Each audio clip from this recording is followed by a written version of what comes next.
Well, good afternoon and welcome to the Board of Commissioners work session December 10. This time I'll call this to order so we don't have to call roll or anything. Correct? Correct. Mundo. Downtown Plan, A+ Leadership, LLC. First on the agenda. We like being first. I know you do. Thank you for giving us the opportunity to speak with you today. We're going to be brief, but we are going to be thorough. I want to make one correction that if you've seen lately, they talked about another downtown study. This is not another downtown study. We did that back several years ago. This is a downtown implementation project. Essentially, we'll be looking at the study that we had done by Gateway several years ago, which was a very comprehensive, very good study. It was started under when Mayor Watson's first term was here, but it's kind of just laying down. Not much has been done, so we think we're to the point where we really need to begin to implement that. Some of the things that we're going to be doing too, and again, David will get into greater detail. We're going to be doing more than looking at housing, because housing won't happen without other amenities and other attractions around it. People are not going to move downtown to live unless there's some things that are exciting going on that you want to be around downtown. So, can you give us examples? Bluegrass Museum. Okay, it's there. The fact that you have, we'd be looking at, could we perhaps get a grocery store downtown? Kroger's does have downtown models, but you've got to have enough people living downtown to go to the downtown Kroger's to do that, or convenience stores. Looking at perhaps some different ways to utilize some of the existing property downtown that's being underutilized. Because we have a number of properties that really we're not getting the maximum effect out of them, so we need to be looking at that also. So we'll be doing a very comprehensive look at the downtown, and we'll be reporting back to you frequently, as frequently as you'd like. We'd like to sit down with at least the elected officials as often as you'd like for us to sit down and brief you. We'll meet with you a couple at a time. Ms. Smith, did you have a question? Yes. Would a fast food restaurant be something that would fit in there, like a McDonald's or a... they have downtown models, which you very well know. Most of those are in metropolitan areas. It will depend on who's got the franchise, if they see that there can be enough burgers sold to make some money. And it also might require you to somehow incent them at least to start. So we'll be looking at what kind of incentives are appropriate for business to locate downtown also. So it's a very complex operation. There's a lot of intermingling parts. We have developers in the community who have been developing on the periphery, on the suburbs, the outskirts, to see if we can entice them to take a look at downtown also, because we need a variety of folks involved with a variety of projects involved. So I'm going to let David talk to you very specifically, but that's kind of an overview of what our work will be. Implementation, right?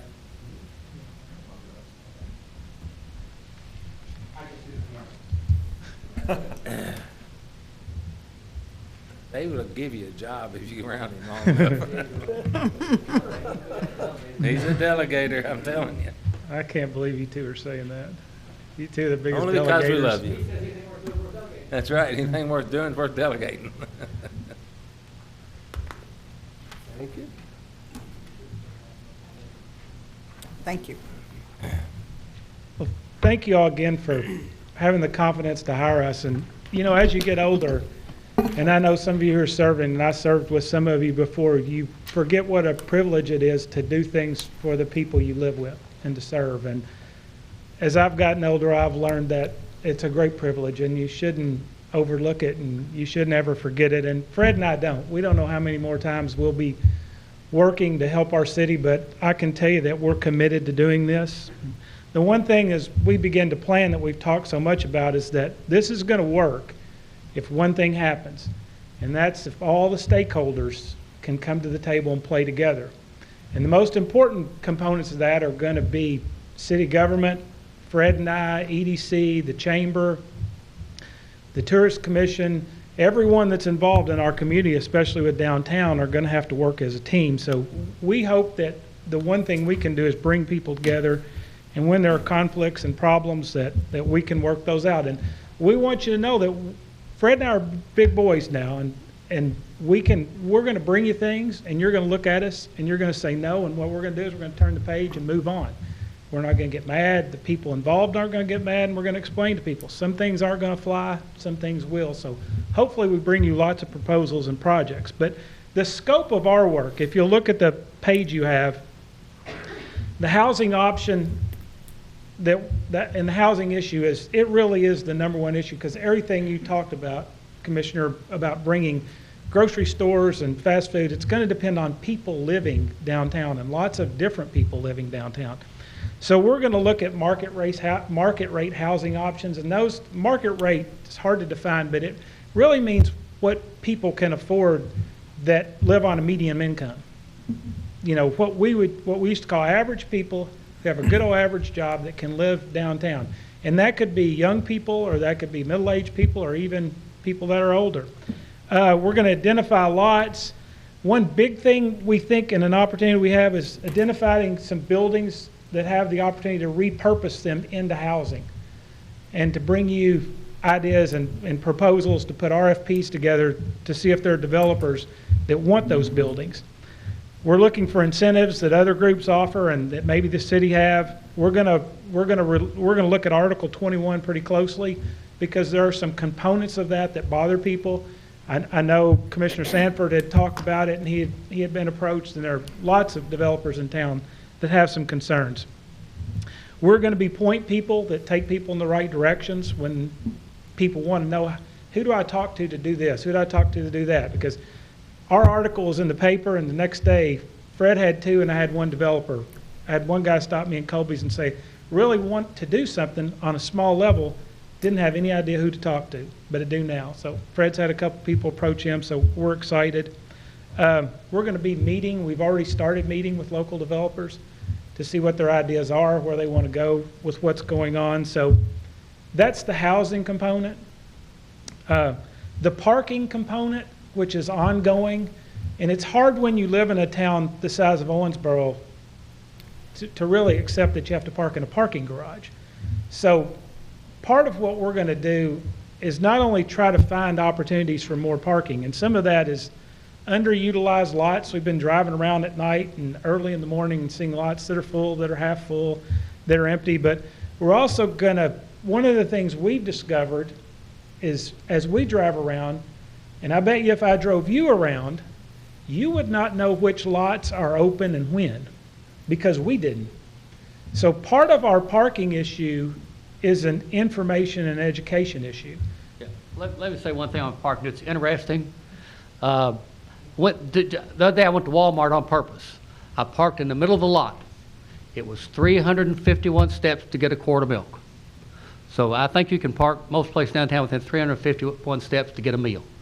So you know, the parking is a perception thing, and the walking is a perception thing. And we really only saw one lot that defines when you can and can't park there, and that's actually the city parking lot that tells you when you can come in and when you can't park during commission meetings. The walkability issue, that's a couple of things that need to happen that were in the original plan. That's connecting some of the big projects we have, because right now there's lots of vacant space between some of the big projects that are downtown that doesn't connect them. The other big part, as we've been talking and reading and studying things, is that people love to come to downtowns and places when you can walk and jog and they feel like they're safe and there's a defined route to follow and there's some beauty. Our beauty in our downtown has great beauty, and the river is fantastic. People aren't real sure where to walk. And there's a safety issue that we probably need at some point in time to address with you with some recommendations. But that's a component people like. People go to the mall to walk because they feel like it's a safe place, and it's defined, and it's always there. So that gets people downtown too. The retail part's going to be a little more long-term and a little tougher, putting a strategy together, but we're working on that. Partnerships, we talked to you. We've already started working with some of the groups, and we've met with all the groups, but talking about what role they want to play and ideas that they have. One big thing that's already working is talking about some big downtown events. I know you all are working on and continue to work on summer events. We have already started working on a winter event that hopefully within the next 2 or 3 weeks will come to you with a recommendation. City staff is involved right now with us planning that and trying to put it together, and hopefully we'll have something that'll be exciting, not just for you, but for the citizens of Owensboro. And a big need we have, as Fred and I have spent time visiting some other cities, are the wayfinding signage. Now, I know at the time, and I don't know the history behind our signs that we have in town, but you cannot read them. They're not readable. I mean, they're pretty signs, you know, they're decorative, but they're not practical. So at some point in time, if you want people to know how to get from point A to B, we're going to have to replace those signs. Because unless you're the $6 million man with the bionic eye, you're not going to, I mean, they're not readable. And the last thing is something that's ongoing, but it's the branding piece. If any community wants to grow, it has to have something it's it. And it's interesting, I'm on the tourism board, and they drugged me to their conference about a month ago outside Cincinnati in northern Kentucky. And Kicking and screaming. Please? Kicking and screaming? Yes. And I wasn't very excited, and I'd show up, and you know, you go to some of those sessions that you go to, and then they had a keynote speaker who talked about how you develop and grow tourism in your town. And he started showing all these examples. I got excited because everything he was showing in his proposal, we had that. We had some water, we had a convention center, we had hotels, we had some trails to walk on, we had a sunset. At the very end of the proposal, he said, everybody's got that stuff. You don't have anything. My eyes drooped in my chair. But he said, if you do have something that makes you unique, that can drive your tourism. And he started talking about other towns. And so that's led to some more conversations. But we have some things that can make us unique in Owensboro, and we're very lucky that we have those. And we'll be building on those as we move on. But that was exciting.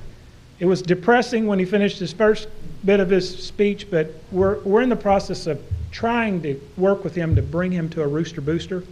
So this gentleman can come, and if you hire him, he comes to speak at Rooster Booster, but he also spends a day in the community. So we'd love him to spend a day with elected officials and city officials and different community leaders. But that's the overview of the scope of work that we're going to attack.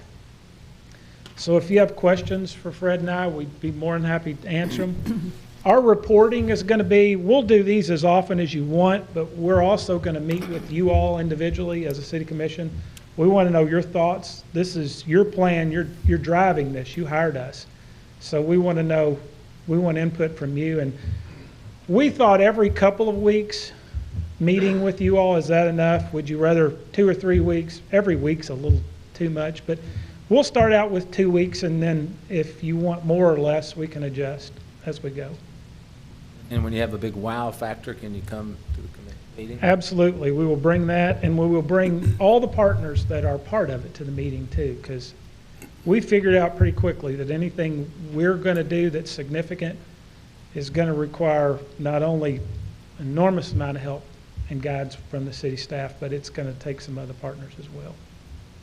People are excited. People are, it's funny, the morning the article appeared, I guess someone gets up early and reads the paper, so I got a boom text at 5:40 a.m. in the morning. And I thought, oh my God, this is going to be somebody wearing me out about something. But the person said, hey, I'm great, glad the city's looking at it. Just wanted to tell you one thing I knew. I'm not complaining. But he said, my friend lived in one of the condos downtown. And he loved it, loved everything about downtown. He moved because of the noise. That was the only reason he moved. He said he couldn't get past the motorcycles. Traffic noise? The traffic noise at different times during the day. And that was his only downfall. So I think it's when we find out things like that, because other than Commissioner Condor, most of us don't live down here. So you listen to people who give you input, and it helps drive some of the other things we do. I mean, that's a problem I think we can solve. May not be easy, but we can address it. I have one question, David. Yes. Do you guys have any intention of meeting with all like the stakeholders, like the little guys that have businesses down here? Absolutely. So Yes. you guys will all bring, even if they all disagree, at least they're heard. Yeah, and we at some might point. start kind of one-on-one with them. Okay, that's fine. Just kind of a walking and then say, listen, we'd love for you to get together if Absolutely. you'd like to and Yeah. share some of your concerns. But no, Okay, I think they're the lifeblood. If you Yeah. don't listen to them, okay, thank you. we're not going to let Commissioner Conner come though, because he's, Well, I'm glad your text was informative. My text was not so good that morning, let me tell you that. Mine wasn't either. So, but I'm convinced that this is the only way we can move forward with this, with our expansion and our development of downtown, that staff is busy, everybody's busy, and to have lead people that know the community. I just think it's imperative that we give you this opportunity to show you. I'm glad you mentioned that, because several people, and most people that you hire wouldn't know that, but I've been approached by people and say, why are you doing it? Why not the city? I said, okay, what do you do for a job? And I said, okay, you do your job, and I'm going to give you downtown development. So can you do that in your job? And I said, that's, when you talk about city employees, I said, they all have jobs. They all have things that take up their entire day. And unless they hire someone full-time, they don't have people sitting around doing nothing. Just out of curiosity, I wonder how many consultants we hire in a year. There you go. That's called being put on the spot. It depends. I mean, typically they would be more technical in nature, engineering or that kind of thing. So, true consultants like this, very few in my experience. Commissioner Condon. Thank you, Mayor. David, it leads into, your comments lead into my comment basically is, once the year is finished, you guys have done your deal, you've made some adjustments, made recommendations, everything else goes forward, and then you want to go, you're not going to do this again, you want to go play golf, whatever else you want to do. Who then takes over and implements, because some of these are going to be long-term. And Our we've goal- seen what happens whenever that No, I think goes away. that's a good question. It's something Fred and I have talked about in length, and, because we always say when we start a program, we want to keep the end in mind. Like, what's Correct. the end? But I think this end is working with the city staff. We're going to have so many balls rolling. Leland, like, all the department chairs are probably going to have, department heads have things that are rolling. So much of this there won't be a finish stamp on it. It will be rolling and ongoing. I think in a couple of years, do you need to think about partnering with someone like you did before and hiring someone to be a point person for downtown development? I mean, I think we do, but. And that is a really good question, Commissioner. I think in a practical matter, what has happened in the past, and I hope would happen again, EDC would see the value in this. I remember when we did the first one, Nick Brake was at the EDC. In fact, Nick was the one that started the project. Talked to me one day and sent me over to talk to Mayor Watson. I said, would you give us a little bit of money if I can raise a little bit of money? So he did, and we raised the money and did the master plan. But Nick understands, we've talked to Brittany, and I think Brittany understands that, having a vital, successful downtown is important to attracting people. Usually the first place, if you bring somebody to town, like if the hospital's trying to attract 2 or 3 doctors, they will take them through downtown. Now, used to, they wouldn't take them through downtown because it was so ugly, they'd try to avoid going downtown. But, that's your living room, is your downtown. So, we'd work with the chamber will be very much involved with this, because the chamber, they also know that if you're going to have successful businesses, you have to have a nice downtown. Or if I want to bring in an executive to move to Owensboro, I have to know, well, show them the River Park Center, show them the convention center, show them some of the things that are going on in town. So those players also are very important in this whole process to make sure that it works, okay? And they're the ones that will pick it up and perpetuate it, okay? And when it needs a little refreshing, they'll come to you. It probably needs a little refreshing, because everything needs a little refreshing on occasion, because we begin to kind of take things for granted. So, but that's the way the process should work. Well, a lot of communities that are bigger than ours, they have an EDC and they have a chamber. They also hire a recruiter, at $150,000, $200,000 a year, and that's that person's job 24/7 is to recruit stuff like this. And I think this is the foundation for what we will end up doing at some point in time. I won't be here, but I think it's the way to go. Commissioner Magliner. I want to thank you for coming and clarifying the scope of work and getting more into particulars of what you're going to do. So looking forward to it, and thank you. That it? Thanks. Okay, thank you very much. A+. Item number 3 on the agenda, property maintenance ordinance changes. Mr. Wayne Shelton, Public Works Director Extraordinaire. Oh, no, not a PowerPoint.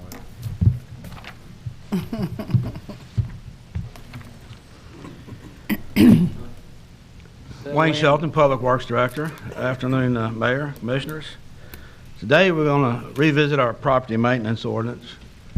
You know, if we recall back in August, we were doing the demolition update. You know, there's several areas were mentioned that needed to be updated, revised, or changed.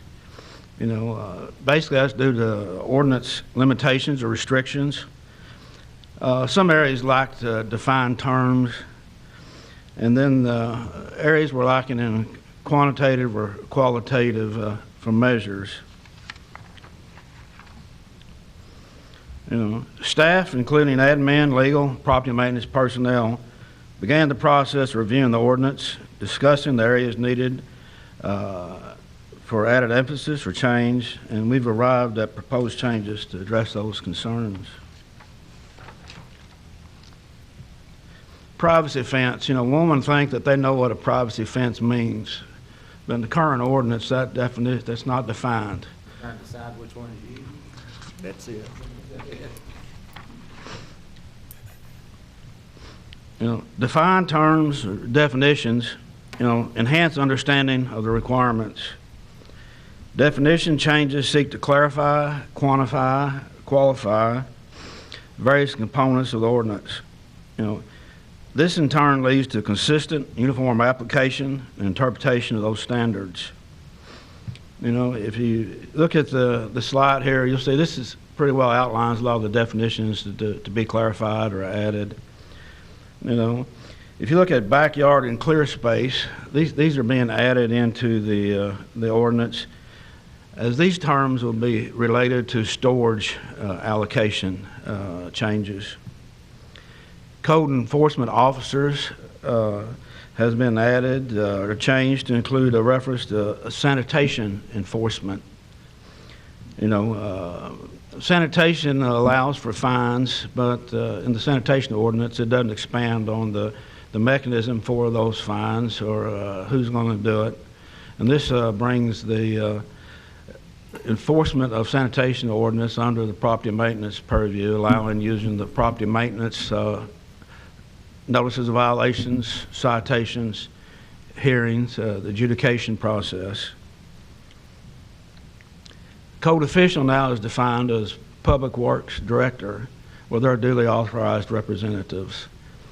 What that does is allow certain individuals to be selected or tasked, such as the sanitation manager, with enforcing certain sanitation standards. It would still be a sworn-in code official. Under demolition, you'll see a change that says no fill for or debris for backfill. This is consideration for future development. So if you have a basement or whatever property, that not to backfill with bricks or whatever, but soil that is compactable for future reuse. A driveway is defined. You know, you'd think that you would have to define what a driveway is, but it's actually defined, and that will be brought into some storage considerations in the changes. The previous picture of a fence, now a fence is defined to include the construction standards required, uniformity, and actually defines what a privacy fence is as far as it dictates the height of it. And this comes into play in what we call out of ordinary view standards. Explain that, please. Out of ordinary view. In other words, the current ordinance allows you to hide certain things in the backyard as long as it's behind a privacy fence out of ordinary view. All right, so we're going to be looking at some of those standards and how that out of ordinary view behind a privacy fence turns some areas into a junkyard. All right. Garage is defined because under OMPC standards, really outbuildings that are under a certain size that aren't on a permanent footing or foundation aren't regulated by OMPC. New term we're adding is a hobby vehicle. You know, this is defined for storage allowances and tolerances. Right now, a person can have a bunch of junk vehicles in their backyard as long as they're out of ordinary view. Define their hobby vehicles would place a restriction on the number of vehicles that you can have for store. Junk motor vehicles has been changed to include off-road vehicles, not only just on-road, but off-road vehicles. You know, one issue we've had over the past is the lack of definition for landscape and what creates a landscape element. You know, several areas around town, you may see an old iron headboard, motorcycle, a wheelbarrow turned over, and most of those are incorporated into a flower bed or a landscape area. So it's not an undefined element, so we're defining what that is. So the use of such hardscape elements could be permitted as long as it's within a bed of proportionate size and designed to fit in there. OMPC is basically just defined as what the abbreviation stands for. Ordinary view means at ground level. Out of ordinary view is now being clarified that just covering something with a tarp or a blanket or whatever doesn't meet out of ordinary view requirements. Street lawn, maintenance of requirements. Street lawn is now included, I mean, not only that area in the front between the sidewalk and the curb, but if you live on a corner, it's the side. If you have an alley behind you, it's to the edge of the paved or gravel alley, or if it's a grass alley, it's to the center line of the grass alley. Storage or accessory building is defined. They're unpermitted buildings up to 12 foot by 18 foot. It's not attached on permanent footing, whatever. Part of that consideration is for how many can you have in a backyard. You know, these additions or changes will be utilized to further the clarification of our ordinance, changes and applications to it. Under the current standards, notice of violations or citations issued or posted and mailed to the PVA owner's address. The problem we've encountered is that many times these abandoned properties, rental properties, the PVA owner's address is listed the same address as the property you're posting. So it does very little good for an inspector to go out and cite an abandoned property or whatever, and then turn around and mail it to the same address. So basically it comes back unreturned. This change requests that all rental properties owners provide contact information regarding the maintenance upkeep of the individual properties.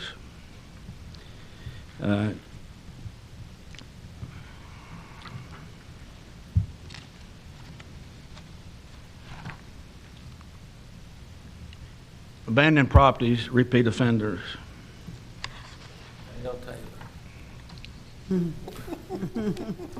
You know, outside of the general decline of abandoned and neglected property, tall grass and weeds is one of the most common complaints. The ordinance as written requires us to, upon an issue of notice of violation, that we have to afford the opportunity to correct the violation. Once again, upon the issuance of a citation, we also have to afford the opportunity to correct the violation. This change says that for abandoned properties, neglected properties, repeat offenders, that upon issuance of a citation, that we can act to immediately correct the situation. It also clarifies that if that owner was to appeal, which they still have their appeal rights, and that the city was to lose that citation at property maintenance hearing, that we could not collect the abatement, the cost for that thing.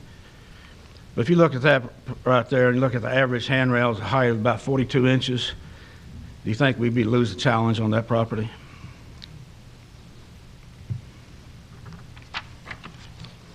Another change you'll see is that the current ordinance doesn't allow for a NOV or citation to be vacated. You know, in rare instance or occurrence, you know, we do come across a notice of violation or citation that, on hindsight, that probably should not have been issued. Current standards does not allow that to be happening unless it goes to a hearing. Under this change, it's under the conjunction, the city attorney and public works director both agree that it should not have been issued or cannot be substantiated, that we can vacate that order. Takes both of us, not one.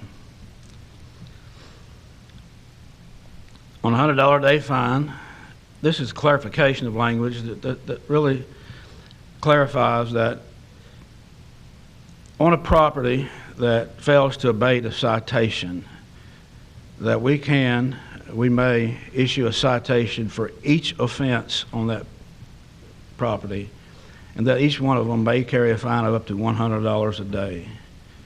So we can separate offenses such as trash, tall grass, dilapidated structure, and each one of them would carry their own separate penalty. Appeals address, this is merely a housekeeping issue.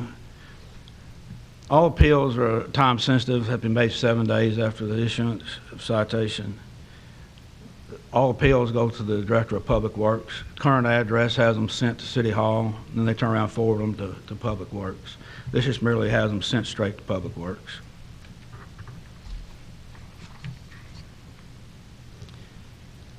This is a property that some may recognize, 801 Gardenside. It's got about a 5-year history, property maintenance department. It's recently been transferred or sold. You know, under the requirements for transfer or sale, the new owner has to really acknowledge and accept responsibilities for the violations and their correction. But what this does is often places a property in a renewed state of start all over again. You know, it prolongs the activity of bringing it into compliance. Some may recall an issue on Woodford Avenue that there was also a prolonged activity, and the extreme circumstances with the activity required to correct that situation. You know, under this change right here is that if we're going to change owners of a property such as the one you saw, then we're going to require demolition within 120 days. Or if you desire to rehab it, you post a $10,000 rehab bond. You have 90 days to get a building permit and 12 months to bring the property in substantial compliance. What this does is it eliminates that, let's go 5 years again. And then if they're serious about doing it, then it places the burden for demolition on them should they not follow through with their plan. Currently, the city demolishes the property. We sell property for basically a penny on the dollar, trying to recoup that cost.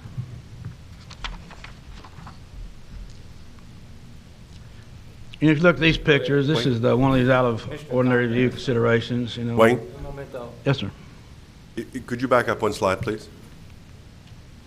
The bottom bullet point, exterior renovations, is there a reason why you don't include interior also? Because, you know, sometimes some of these houses may have a little rehab, but they need a lot more done on the inside and even on the outside.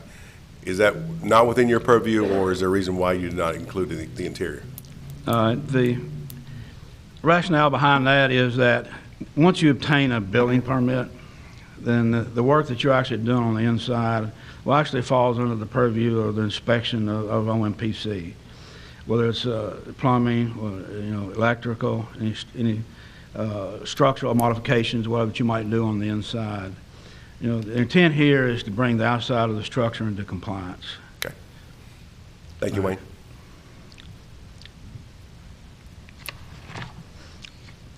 You know, if you look at that one, you can basically look at that and say, you know, these folks have hoarding issues. You know, current standards has a tolerance for a storage of all the stuff behind out of ordinary view. So in essence, we've kind of given them the opportunity to create a junkyard or salvage yard or storage yard in the backyard, as long as it's got a privacy fence up. But now we define what a privacy fence is, and And now we're looking to change some of the tolerances or allowances that you can have in your backyard. You know, if you look on the second bullet point of theirs, you know, the changes proposed to restrict the amount of material allowed to be stored in the backyard to 5% of the privacy fenced in clear space, now you see what's defined, out of ordinary view and protected from the elements. You know, storage buildings also are addressed in that, and storage in side yards. You know, the fire chief sitting here will tell you that if they have to battle a blaze and they have to go into a property that was like that, it places their people, their equipment, or any first responder into a dangerous situation. Restricting material storage off the side of properties allows them to not only fight or address the situation at hand, but to protect adjacent structures. Requirements are also for storage buildings, things that be set at a prescribed distance from the back wall of the property, thus allowing access, egress, ingress to those locations.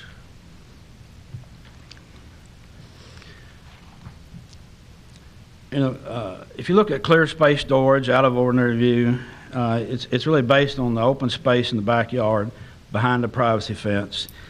Here's an example of a random property I just took off of Cherokee Drive. Happened to have some kinfolk live over in those areas, so I just walked the neighborhood and looked at a couple of the lots. And the lot is PVA is 60 foot by 121 foot. There's 60 foot to the back wall of the house that defines now what the backyard is. It's got a privacy fenced in backyard. It's got one storage building that's 10 by 16 or 160 square feet.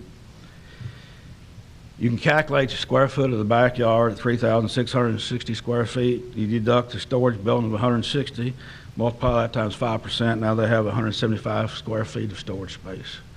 We've now made a parameter of how much they can store in the backyard. So you've gone from a backyard where it can be littered completely to where you have a storage allowance based on the size of the property.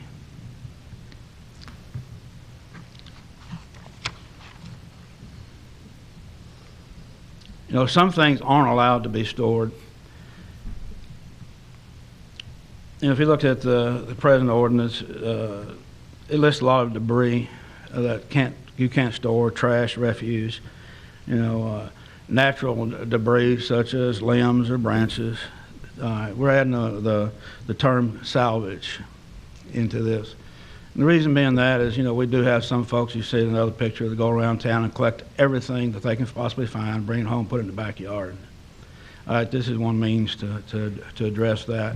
While under the storage considerations, they still have some ability to have that freedom of expression, but it limits it to the amount of expression that they're allowed, they can have.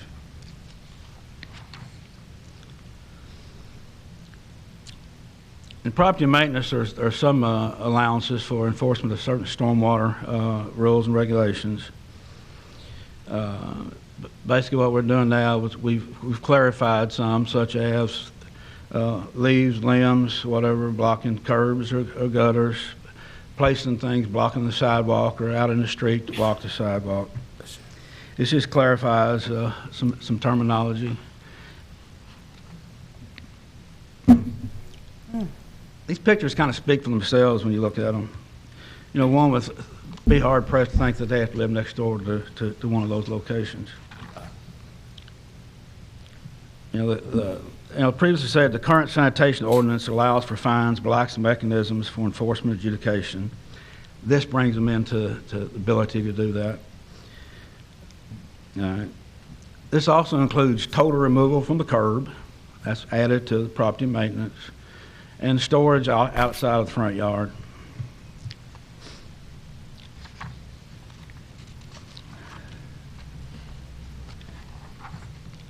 Hobby vehicles.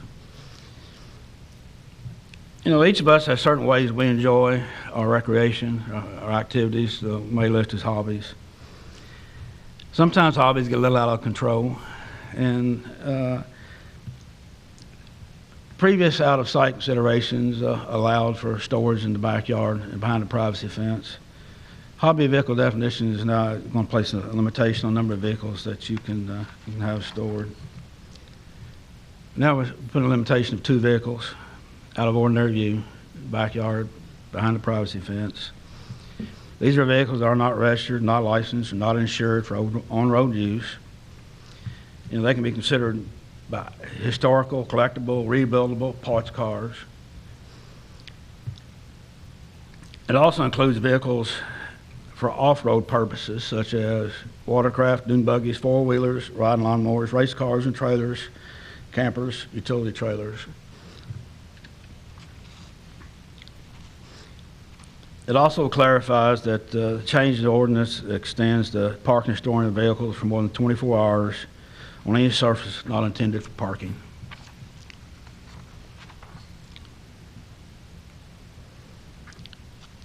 Unlawful entry. You know, structures are border posted for various reasons. You know, vacant abandoned buildings, structurally damaged, unsound buildings present potential safety or fire hazards. Buildings lacking utilities, electric, water, sanitation pose health issues. This clarifies that it is unlawful to remove any placards placed on the building restricting entry. Entering is only meant for repair, and posting requirements to allow OPD site for criminal trespass. It's kind of a push through a lot of the changes in the ordinance. I'll be happy to try to answer any questions or any clarifications y'all might have. I have a few. What's the education process going to be like for the community? Well, first of all, based upon the ordinance changes, then yes, we will reach out to the media, because I'm sure there are several stories in here that they'll want to publish. You know, we'll go to the city website. We'll go through the different venues that we have, and you know, we'll even offer a public meeting in attendance with using the neighborhood alliance boards. That we'll have folks attend those meetings to clarify any questions, changes, or whatever that they may have. So. You're going to coordinate that with OMPC then? As far as OMPC doesn't really enforce our property maintenance code. Okay. All right. But I am open to any guidance, suggestions that you may have. But I'm just these things just popping in my head just from being here a while. The login process that's going to go on at Public Works, you have a system already set up to accurately keep track of that, or is it going to be upon one person to take the call and just write it down? How are you going to coordinate that with actually getting to the property and find out what can be done? Then on the property maintenance website to be created, where you can actually log on and register your property through that means, or you can mail them directly to the director. I'm just concerned some about. No offense intended, Don.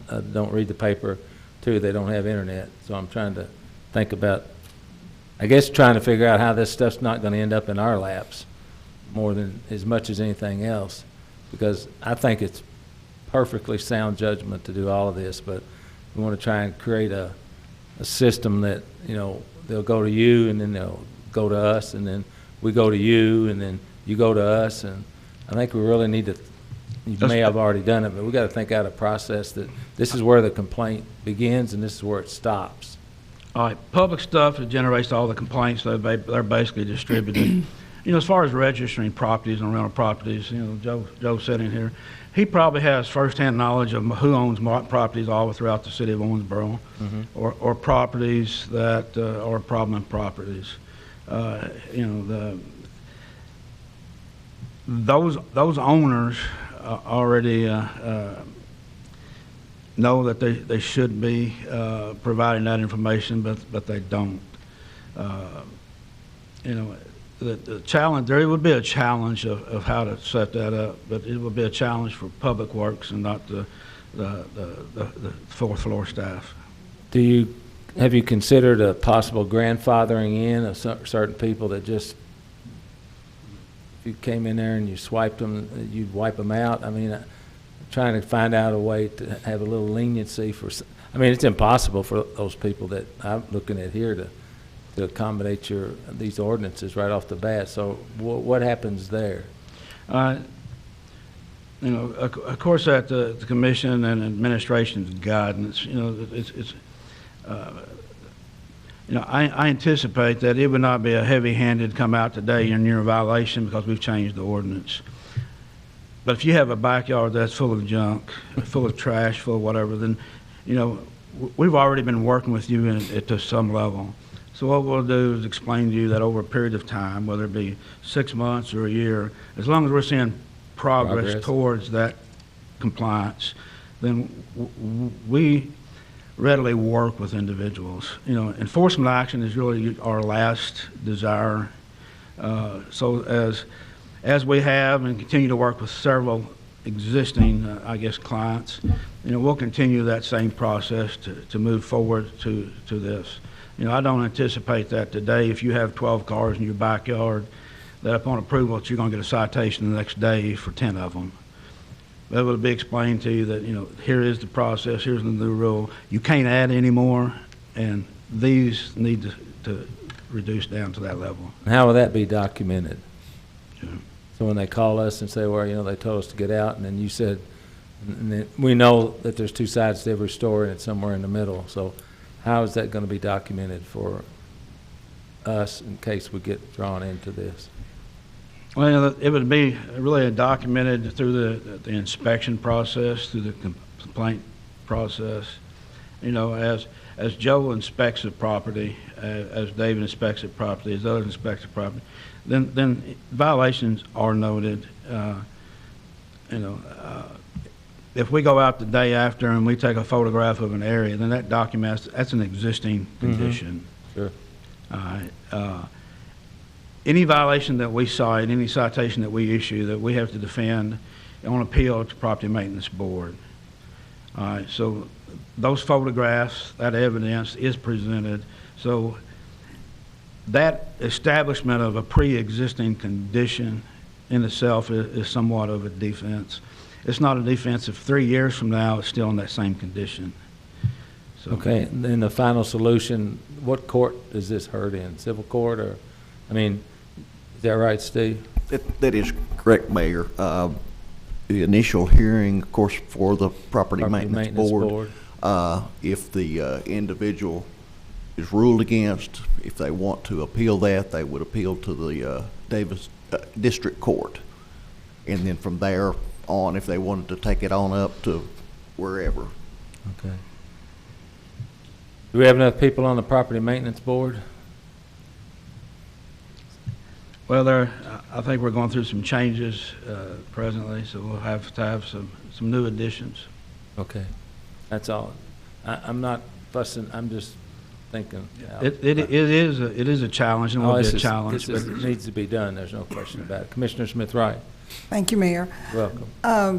I'm glad to see these changes because I don't know why it is. It just seems like I get all these calls and I go out and I take pictures and then I bring them to Nate or I'll show them to Joe. And even though they're behind these privacy fences, it's a health hazard. And the people who are living next door to these places are trying to keep their property up while you watch rodents running around behind privacy fences, and it becomes a health issue.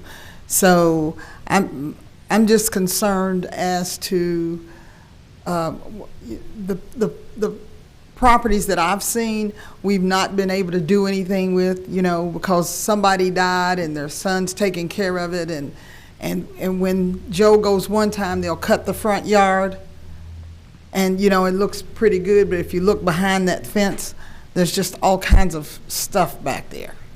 And so I don't know how you regulate that.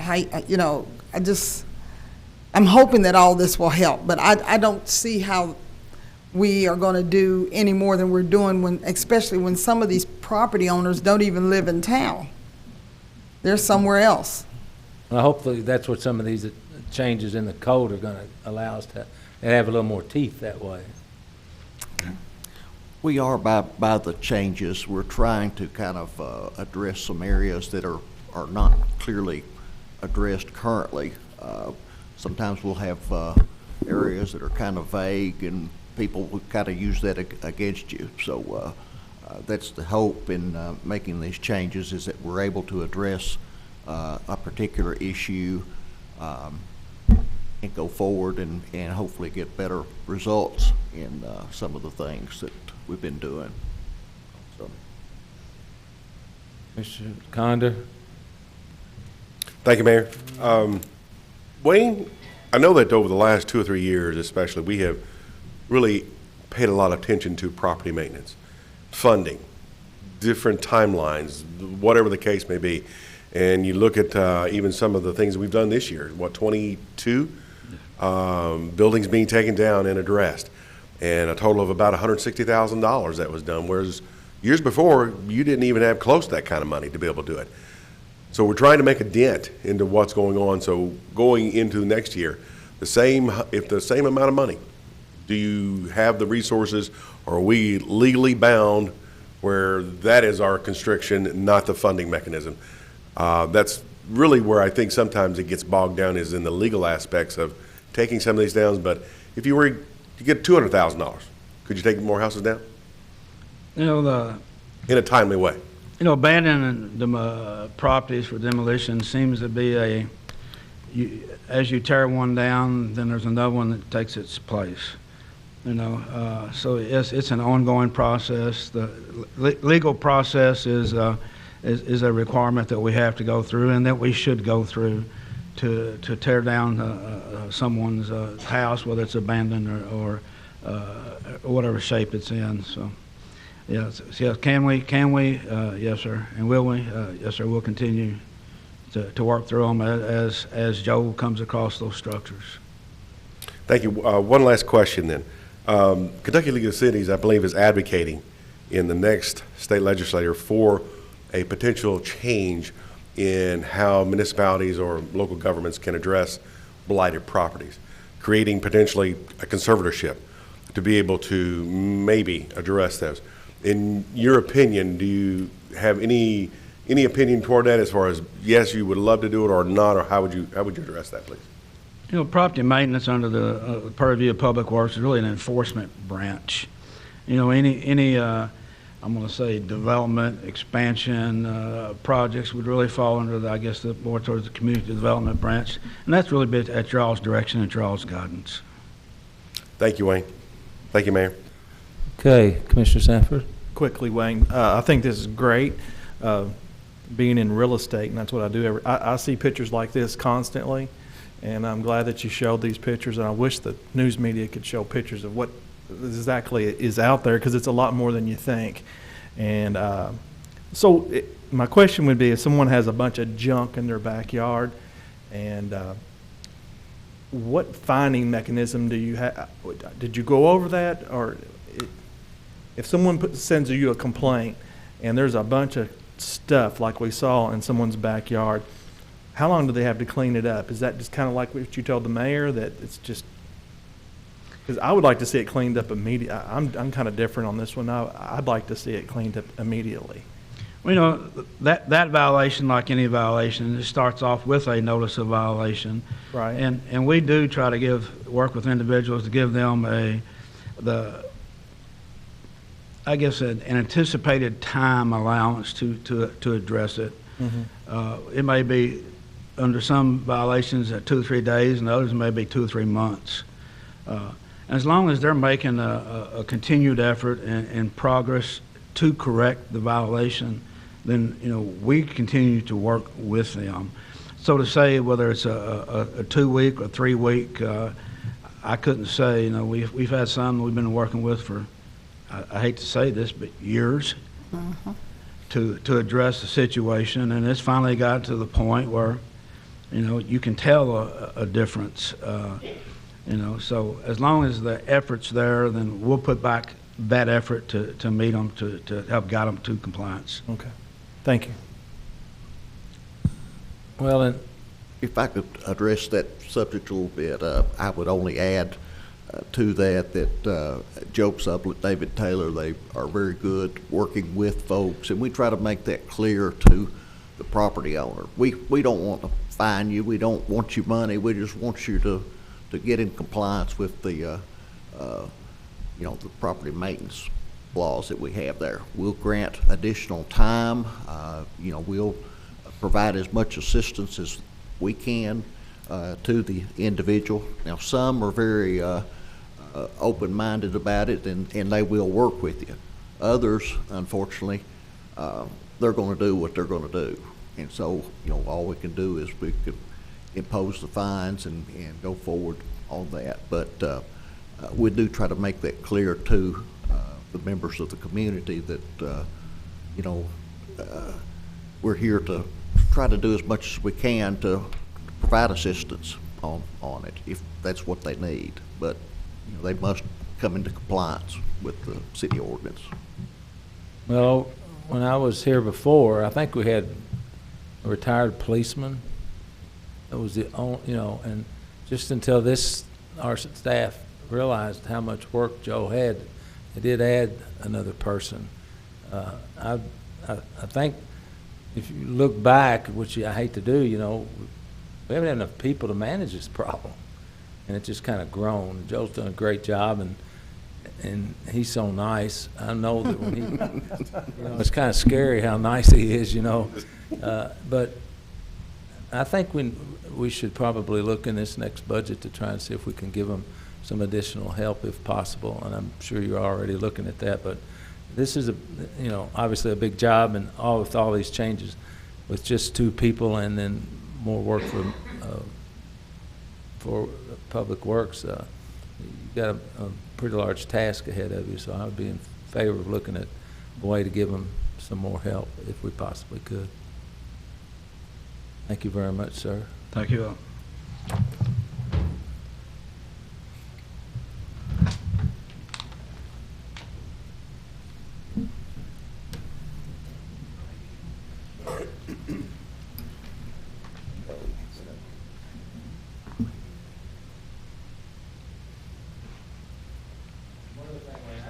There were 3 people in those discussions.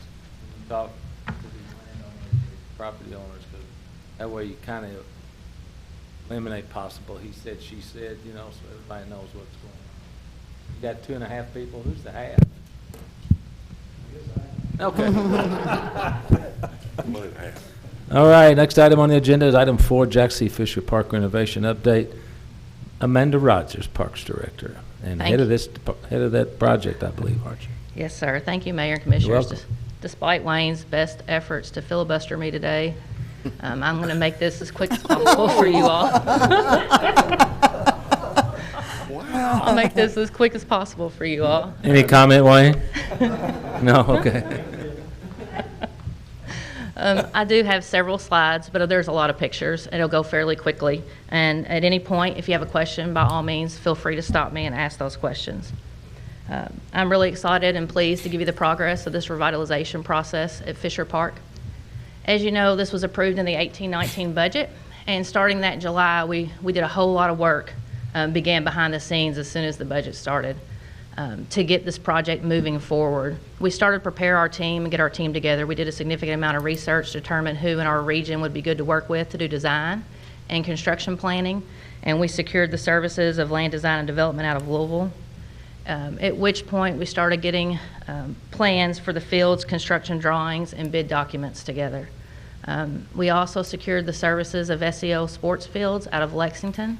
They're a very reputable organization in our region of the country, and they've done significant large projects. If you know anything about UK's athletic facilities, they've done pretty much all the synthetic for UK, as well as lots of high schools and other colleges in the state of Kentucky, Tennessee, and Indiana.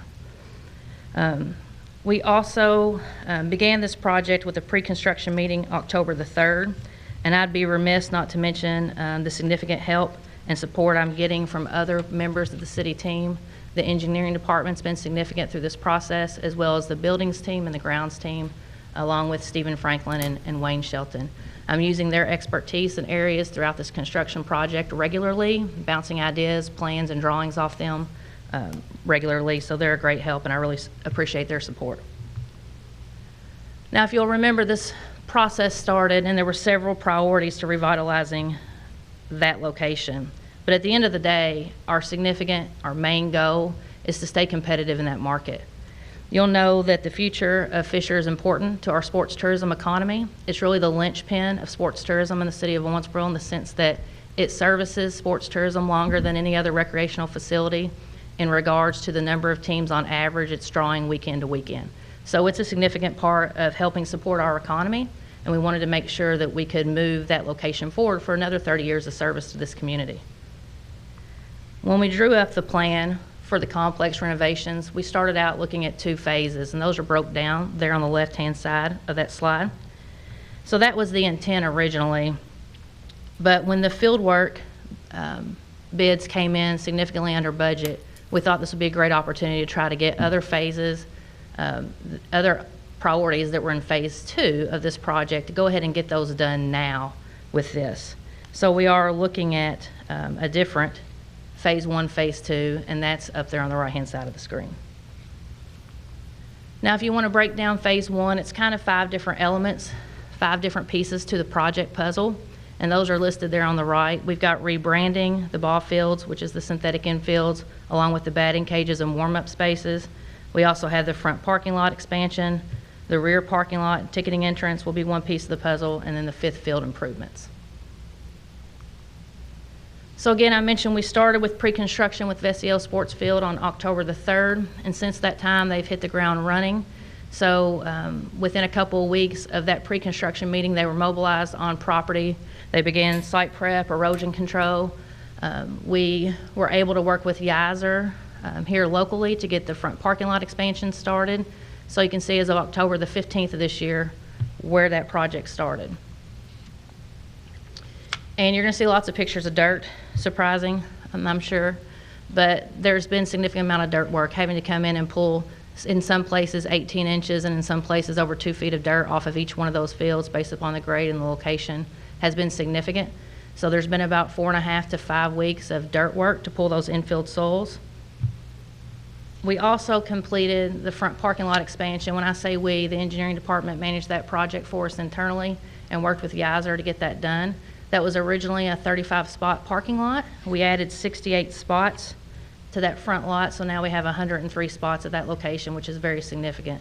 That is the main parking lot for Jack C. Fisher Park, and it's also readily used for tournaments at that location.